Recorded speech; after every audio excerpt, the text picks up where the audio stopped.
మన ప్రభు అయిన యేసుక్రీస్తు నామములో మీ అందరికీ నా హృదయపూర్వకమైన వందనాలు. దేవునికి స్తోత్రాలు. ఈ దినమంతా నా ప్రభు మీకు తోడై ఉండి మీకు క్షేమమును, ఆశీర్వాదాన్ని, సమాధానమును, నెమ్మదిని కలగచేయునుగాక. పరిశుద్ధ గ్రంథంలో నుండి దావీదు రాసిన 35వ కీర్తన 22వ చరణాన్ని నేను చదువుతూ ఉన్నాను. మీ పరిశుద్ధ గ్రంథమైన బైబిల్ తెరచి చూడండి. యెహోవా, అది నీకే కనపడుచున్నది కదా, మౌనముగా నుండకుము. నా ప్రభువా, నాకు దూరముగా నుండకుము. రాజు అయిన దావీదు దేవుని సన్నిధిలోనికి వెళ్ళి ఒక ప్రార్థన చేస్తున్నాడండి. దావీదు దేవుని సన్నిధిలోనికి వెళ్ళి ఎలుగెత్తి మొరపెడుతున్నారు. అంటే దావీదుకు కలుగుతున్న ఆపదను బట్టి, దావీదుకు కలుగుతున్న ఆటంకాన్ని బట్టి, దావీదుకు కలుగుతున్న అవంతరాలను బట్టి, దావీదు చుట్టుముట్టిన శత్రువులను బట్టి దావీదు దేవుని సన్నిధిలోనికి వెళ్ళి ఎలుగెత్తి మొరపెడుతున్నాడు. అయ్యా, నా చుట్టుప్రక్కల శత్రువులు పొంచి ఉన్నారు. మరి ఆ శత్రువులేమో నన్ను చంపాలని కంకణం కట్టుకుంటున్నారు. నా అనుకున్న వారే నాకు వ్యతిరేకులుగా మలచబడిపోయారు. నేను చాలామందికి సహాయం చేస్తూ వచ్చాను. చాలామంది పరిస్థితులు బాగులేనప్పుడు వారి కొరకు నేను ప్రార్థన చేస్తూ వచ్చాను. నేను ఉపవాసం ఉండి వారి కొరకు మొరపెట్టాను. నా వస్త్రాలను తీసివేసి గోనె పట్ట కట్టుకొని బూడిదలో కూర్చొని వారు బాగుపడాలని, వారు దీవెనకరంగా ఉండాలని, వారు ఆరోగ్యకరంగా ఉండాలని నేను నీ సన్నిధిలో మొరపెడుతూ వచ్చానయ్యా. ఆఖరికి నేను ఎవరి నిమిత్తమైతే ప్రార్థన చేస్తూ వచ్చానో, ఎవరు దీవెనకరంగా ఉండాలని ఆశపడుతూ వారి కొరకు మొరపెడుతూ వచ్చానో వారే నాకు విరోధులై నా ప్రాణమును తీయ చూస్తున్నారు. గనుక ఒక్కసారి నీ దృష్టి నా మీద పెట్టవా? నీవు నా కొరకు లేచి, నా కొరకు నిలిచి ఈ శత్రువుల చేతుల్లోంచి నన్ను విడిపించవా అంటూ దేవుని సన్నిధిలో చేరి ప్రార్థన చేస్తూ, ప్రార్థనలో దావీదు వాడిన మాట ఏంటంటే, నీవు నాకు దూరముగా ఉండవద్దు. దావీదు దేవుని సన్నిధిలో చేరి దేవునితో ఈ మాట ఎందుకు అన్నారు అని పరిశుద్ధ గ్రంథంలో మనం చదివితే, దేవుడు దావీదుకు దూరమైనట్టు ఉన్నాడు. దేవుడు దావీదుకు సమీపంగా లేడు. దేవుడు దూరమైపోయినందువలన దావీదుకు అర్థమైపోయింది, నా దేవుడు నాకు దూరమైపోయాడు. గనుకనే నేను ఇన్ని ఆటుపోట్లు, అవంతరాలు ఎదుర్కొంటున్నాను. ఇన్ని ఆటంకాల మధ్య, ఇన్ని అవంతరాల మధ్య నేను చుట్టబడిపోయి నా ప్రాణం ఎప్పుడు పోతుందో అర్థం కాని పరిస్థితుల్లో నేను నిలిచిపోయాను. కారణం ఏంటి అంటే, నాకు తోడై ఉండిన దేవుడు ఇప్పుడు నాతో లేడు అని దావీదు గ్రహించి దేవుని సన్నిధిలో చేరి దేవుడిని అడుగుతున్నాడు. అయ్యా, నీవు నాకు దూరంగా ఉంటే నేను బ్రతకలేను. నీవు నాకు దూరం అయిపోతే నేను జీవించలేను. నీవు నాకు దూరంగా నిలబడితే నేను సమాజంలో నిలిచి ఉండలేనయ్యా. అందుకని ఒకవేళ నేను నీకు విరోధముగా ఏ పాపము చేసినా, నేను విరోధముగా నీ ఆజ్ఞలను తిరస్కరించినా, ఒక్కసారి దయచేసి నన్ను క్షమించి నాకు దూరముగా ఉండవద్దని దేవుని సన్నిధిలో బాధతో, వేదనతో, కన్నీళ్లతో దావీదు దేవుని సన్నిధిలోనికి వెళ్ళి దేవుని పాదాలు పట్టుకొని దేవుని అడుగుతున్నాడు. అయ్యా, నీవు నాకు దూరంగా ఉండవద్దు. గనుక ఒక్కసారి నీవు నా వైపు తిరిగి నన్ను తరుముతున్న ఈ శత్రువుల చేతుల్లో నుంచి నీవు నన్ను తప్పించు అని దావీదు దేవుని పాదాలు పట్టుకొని దేవుణ్ణి అడగటం ప్రారంభించాడండి. ఎందుకంటే దావీదు పడిన స్థితి ఏంటో దావీదుకు తెలుసు.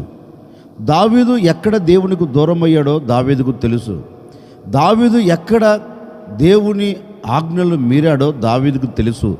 అన్నిటిని తలపోసుకుంటూ దేవుని పాదాలు పట్టుకొని ఒకటి అడుగుతున్నాడు, నీవు నాకు దూరంగా ఉండవద్దు. నీవు నాకు దూరంగా ఉంటే నేను జీవించలేను, బ్రతకలేను, నేను సమాజంలో నిలిచి ఉండలేను. గనుక ఒక్కసారి నన్ను క్షమించి నా పాపమును పరిహరించి నా దోషములను క్షమించి నీవు నా వైపు తిరిగితే నేను అద్భుతం చూడగలుగుతాను అని దేవుని పాదాలు పట్టుకొని దేవుణ్ణి అడగటం ప్రారంభించాడండి. అంటే దేవుడు దూరమైపోయాడు కదా. దావీదుకు అర్థమైపోయింది, దేవుడు నాతో లేడు, దేవుడు నాతో ఉండలేదు, దేవుడు నా ప్రక్కన నిలవలేదు, అందుకే ఇన్ని ఆటుపోట్లు ఇన్ని అవంతరాలు కలుగుతున్నాయని దావీదు నిండు మనసుతో హృదయపూర్వకంగా దేవుని పాదాలు పట్టుకొని అడగటం ప్రారంభించాడండి. అడగటం ప్రారంభించాడు. ఆకాశం అందున దేవుడు ఇతని ప్రార్థన విన్నాడు. అందుకే లేఖనంలో కూడా చక్కగా రాయబడిన మాట ఏంటంటే, మొరపెట్టే వారికి ఆయన సమీపంగా ఉంటాడంటండి. మొరపెట్టే ప్రతి ఒక్కరికి సమీపంగా ఉండి వారి అవసరాలు ఏంటో, వారి కొరతలు ఏంటో, వారికి ఏది అవసరమో అది దయచేసేదానికి ఆయన సమీపంగా ఉండి నేను ఉన్నాను, నీవు ఏమి కోరుకున్నా నేను నీకు దయచేస్తాను అని ఒక అభయ హస్తం మనతో ఉండేదానికి, ఒక అభయ హస్తం మన ప్రక్కన నిలిచి మనం బలపరిచేదానికి ఆయన మన ప్రక్కనే ఉండి నేను ఉన్నాను అని మన వెన్ను తడుతాడంటండి. అందుకే వాక్యం అంటుంది కదా, మొరపెట్టే వారికి ఆయన సమీపంగా ఉండే దేవుడు అంటండి. అందుకే దావీదు గ్రహించి ఇప్పుడు దేవుని సన్నిధిలో పశ్చాత్తాపడుతూ మొరపెడుతున్నారు, నా ప్రభువా నీవు నాకు దూరంగా ఉంటే నేను బ్రతకలేనయ్యా అని అడిగితే దేవుడు దావీదుకు తోడై ఉన్నాడండి. ఈ ఉదయకాల సమయంలో నేను కూడా మీతో చెప్పాలి అనుకున్న మాట ఏంటంటే, గడిచిన దినాలు ప్రభు నీకు దూరంగా ఉన్నాడేమో, గడిచిన రోజులు ప్రభు నీ ప్రక్క నిలబడలేదేమో, గడిచిన దినాలు ప్రభు నీకు దూరమైపోయినందువలన ఒకవేళ నీ జీవితంలో అలజడి కలుగుతూ అలజడి చేత అలసిపోతూ సొమ్మసిల్లిపోయి సొక్కిపోయి అలాగే గొప్పగా నీవు కోల్చబడిపోయావేమో నాకు తెలియదండి. ఎందుకంటే దేవుడు నీతో లేడు, దేవుడు నీకు దూరంగా ఉన్నాడు, దేవుడు నీకు సమీపంగా లేకపోయినందువలన ఎన్నో ఆటుపోటులు, ఎన్నో అవంతరాలు, ఎంతగానో కష్టం, క్లిష్ట పరిస్థితుల్లో నడిపించబడుతూ వచ్చావు. ఈరోజు ఉదయకాల సమయంలో నీవు మనసు విప్పి, ప్రభువా నువ్వు నాకు దూరం కావద్దయ్యా, నువ్వు దూరమైపోయే నష్టపోయాను, నేను నీకు దూరమై నీవు నాకు దూరమై ఎన్నో కష్టాల మధ్యలో కూరుకొని పోయానయ్యా, ఒక్కసారి నన్ను క్షమించి నీ దయను నా మీద ఉంచి అయ్యా నీవు నాకు దూరం కాకుండా నాతో కూడా ఉండు అని నువ్వు మొరపెడుతానండి. ఇప్పటి వరకు దూరమైన దేవుడు, ఇప్పటి వరకు నీతో లేని దేవుడు, ఇప్పటి వరకు నీ ప్రక్క నిలబడిన దేవుడు తప్పక నా ప్రభు నీకు తోడుగా ఉండి, నా ప్రభు నీ ప్రక్క నిలిచి నిశ్చయముగా ఆయన అద్భుతమైన కార్యం నీ పట్ల జరిగించబోతూ ఉన్నాడు. నిశ్చయముగా ఆయన నీ ప్రక్క నిలిచి నేను బలపరచబోతూ ఉన్నాడు. ఇక దూరం కాకుండా నా ప్రభు నీతో కూడా ఉండి నీవు ఎదుర్కొంటున్న సమస్యలన్నిటి మీద జయమును కలగ చేయబోతూ ఉన్నాడు. నీ ముంగిటి నిలబడిన పరిస్థితులన్నింటిని అణచివేయబోతూ ఉన్నాడు. ఎలాంటి అలజడి నీ కుటుంబంలో లేకుండా నీ కుటుంబానికి నా ప్రభు ప్రశాంతతను కలగ చేయబోతూ ఉన్నాడు. ఒకవేళ ఈనాటి వరకు నువ్వు చేస్తున్న వ్యాపారంలో అలజడి చూస్తున్నావా? నువ్వు చేస్తున్న చేతి పనిలో అలజడిని ఎదుర్కొంటున్నావా? నువ్వు చేస్తున్న ఉద్యోగంలో అవంతరాల మధ్యలో నిలిచిపోయి వేదనకు గురయ్యి అవమానాన్ని చూస్తున్నావా? భయపడవలసిన అక్కర్లేదు. నీ ఉద్యోగంలో నీతో పాటు నా దేవుడు లేడేమో, నీ చేతి పనిలో నీతో పాటు నా దేవుడు లేడేమో, నీ వ్యాపారంలో నీతో పాటు నా దేవుడు లేడేమో. ఈ దినము నుండి, ఈ ఉదయకాల సమయం నుండి నా ప్రభు అక్షరాలుగా మీతో కూడా ఉండబోతూ ఉన్నాడు. ఈరోజు మొరపెట్టండి. మొరపెట్టే వారికి సమీపంగా ఉంటానన్నాడు కదా, మొరపెట్టే వారికి ప్రక్క నిలిచి ఉంటానంటున్నారు కదా.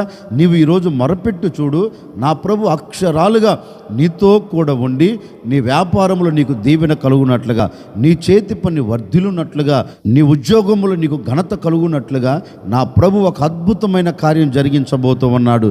అందుకే ఆయన అంటున్నారు, నేను ఇక నీకు దూరం కాను, నీవు నాకు మొరపెట్టావు కదా, అందుకే నేను నీకు సమీపంగా ఉండి నీవు ఏది అడిగినా, నీవు దేని నిమిత్తం ప్రార్థిస్తున్నావో నీ ప్రార్థన వినిన నేను ప్రతిదీ నేను నీకు దయచేయబోతున్నాను, ప్రతిదీ నీకు అనుగ్రహించబోతున్నాను అని ఆయన సమస్తము నీకు ధారాళముగా నా ప్రభు నీకు దయచేయబోతూ ఉన్నారు. భయపడవలసిన అక్కర్లేదు, కుమిలిపోవలసిన అక్కర్లేదు. ఏంటి ఈ సమస్యలు తొలగిపోవా? ఏంటి ఈ వేదనలు తొలగిపోవా? ఏంటి ఈ కష్టాలు నన్ను విడిచిపెట్టి వెళ్ళవా? ఏంటి ఇబ్బందులు, ఏంటి ఆర్థిక ఇబ్బందులు, ఏంటి అనారోగ్య సమస్య అని కుమిలిపోతున్నావా? కుమిలిపోవలసిన అక్కర్లేదు. ప్రభు నీకు దూరంగా ఉన్నాడు గనుకనే ఇన్ని ఎదుర్కొంటున్నావు. ఈ రోజు నుంచి అవన్నీ నీ ముంగిట లేకుండా నా ప్రభు మీకు సమీపంగా ఉండబోతూ ఉన్నాడు. నా ప్రభు నీ ప్రక్క నిలిచి ఉండబోతున్నారు. ఈ ఉదయకాల సమయంలో మీరు ఏది కోరుకున్నా నా ప్రభు అక్షరాలుగా మీకు దయచేయునుగాక, నా ప్రభు అక్షరాలుగా మీకు అనుగ్రహించునుగాక. నిశ్చయముగా నా ప్రభు నీకు దూరం కాకుండా అన్ని విషయాలలో నా ప్రభు మీకు జయమిచ్చి మిమ్మల్ని ఆశీర్వాదకరంగా మార్చి సాక్షిగా నిలుపుకొనుగాక. ఓ సేవకుడికి నిండు మనసు ఆశీర్వదిస్తున్నానండి. నా ప్రభు మీకు దూరము కాకుండా నా ప్రభు మీకు సమీపంగా నిలిచి మీ వ్యాపారంలో మీకు దీవెన కలగ చేయునుగాక. నీ చేతి పనుల్లో ఒక ఆశీర్వాదం అనుగ్రహించునుగాక. నీ ఉద్యోగంలో నీకు ఘనతను ఇచ్చునుగాక. నీ సమస్యలన్నిటికీ ముగింపును కలగ చేయునుగాక. నీ కష్టాలన్నిటిని నా దేవుడు తీసివేయునుగాక. నీకు నీ కుటుంబానికి, నీకు నీ పిల్లలకు, నీకు కలిగిన సమస్తమునకు నా దేవుడు నిత్య సంతోషం, నిత్య సమాధానం అనుగ్రహించి ఆయన ఇక మీదట మీకు దూరం కాకుండా మీతో కూడా ఉండి అన్ని విషయాల్లో జయమిచ్చునుగాక. ఆశ్చర్యకరుడా మీకు స్తోత్రాలు చెల్లిస్తూ ఉన్నాను. మీరెంతైనా సర్వశక్తి కలిగిన దేవుడవు. మేము ఈ విధంగా స్తుతించున్నట్లుగా మరొక దినాన్ని మీరు మాకు అనుగ్రహించారు. అందును బట్టి మీకు స్తోత్రమయ్యా. కీర్తనకారుడు నీ సన్నిధిలో చేరి ప్రార్థించినట్లుగా ప్రభువా నాకు దూరముగా ఉండకు అని మొరపెట్టినట్లుగా ఈరోజు ఎందరైతే దూరముగా ఉండవద్దు అని మొరపెడుతున్నారో, ఎందరైతే సమీపంగా ఉండాలని కోరుకుంటున్నారో ప్రతి వారికి మీరు సమీపంగా నిలిచి అన్నిటి మీద మీరు జయమును కలగ చేయబోతున్నందుకై మీకు స్తోత్రం. అలజడులు అన్నిటిని మీరు అణచివేయబోతున్నందుకై మీకు స్తోత్రం.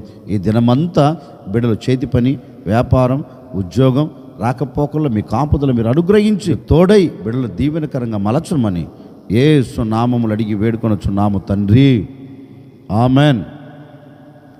ఈ దినమంతా నా ప్రభు కృప మీకు తోడై ఉండునుగాక.